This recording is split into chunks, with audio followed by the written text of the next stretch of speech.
Wow. What can one say? I think so many people have said so many things that I don't know where to begin. But the first thing is to thank Emily for that wonderful, wonderful introduction. I had forgotten that we had met in the early 1980s, and now I remember well when that was. I also am humbled to be in the footsteps of so many wonderful, wonderful women leaders who have received this award before me. And I have to say that it has to really do with recognition that all of you, our colleagues, bestow on people like us. That means more than anything else, and that's why I think Emily is right, that an award like this has a very special meaning in our lives, because it has to do with your friends and your colleagues who say, you've done something. But I also know that it's as much about what all of you do, so that I stand here on behalf of all of you, because I know that it's really a recognition of the work that all of us do together. When Lowry Sims called me that the committee wanted to do this, I immediately thought about the very early days of my coming to New York, now almost 18 years ago, from Boston.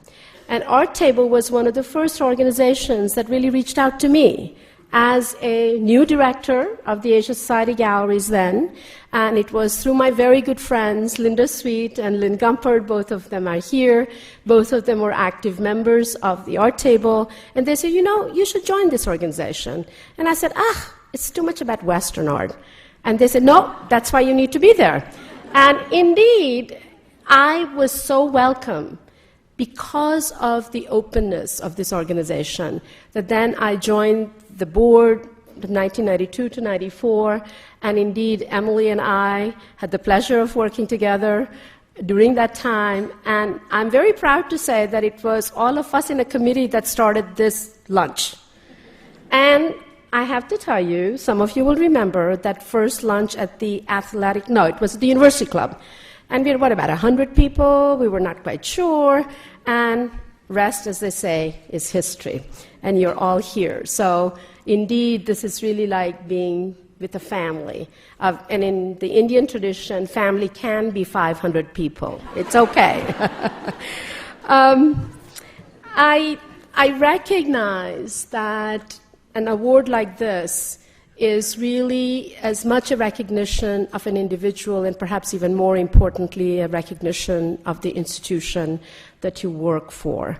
And I know how privileged I am to work with some of the most dedicated staff that anybody could ever have, and colleagues who are as passionate about the mission of the institution, which has to do with strengthening connections and developing partnerships among Asians and Americans, because we know that's where the future is. So I accept this award on behalf of all of my colleagues of the Asia Society globally. Many of them are here, so thank you for being my partners. But staff can only do as well as the support that the staff has, and how privileged we are to have the most wonderful set of trustees who help us in actually making our dreams into reality, and remind us when our reality is a little too far-fetched to say, come back. On the other hand, when you have a leader like Ambassador Richard Holbrooke, you know that he will push you as hard as you can to go to the next level. And that's one of the things that I'm very, very privileged to really be part of. And first of all, let me just acknowledge our Board of Trustees. A number of my trustees are here. Thank you for what you do for the institution and how you support me. I am humbled by your support and by your encouragement. Our fearless leader, Richard Holbrooke, you heard him well. I have to say that one could not find a better partner, because he pushes us to be the best we can be, because he always reminds us if we haven't done the best that we can do. It's that kind of a chair that really allows you to go to the next level. And at the same time, with a good sense of humor, so I have to just tell you one little piece that he didn't add in his story, and that is that indeed I had taken my name out of the competition, if you will, and the search for the presidency of the Asia Society, partly because I have to say I was very aware that there were 3 big hurdles for the institution. I would have been the first person coming from the arts and culture side. This was not the institution that had somebody from that side. I was aware that I would be the first woman. We had never had one. I was also aware that I would be the first person of Asian origin. And I think for any institution, 3 hurdles are too many, So I said, let them do what they need to do, it's fine.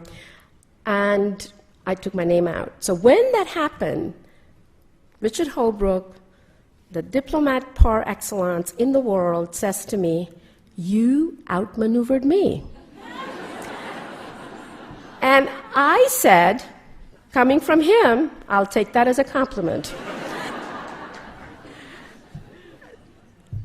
The truth is also that often for a person, any one of us, it takes the institution, it takes trustees, and it takes a family. I'm privileged to have a fabulous family. Some of them are here, right here. But most importantly, I have to say it has to do with my husband, Bob Oxnam.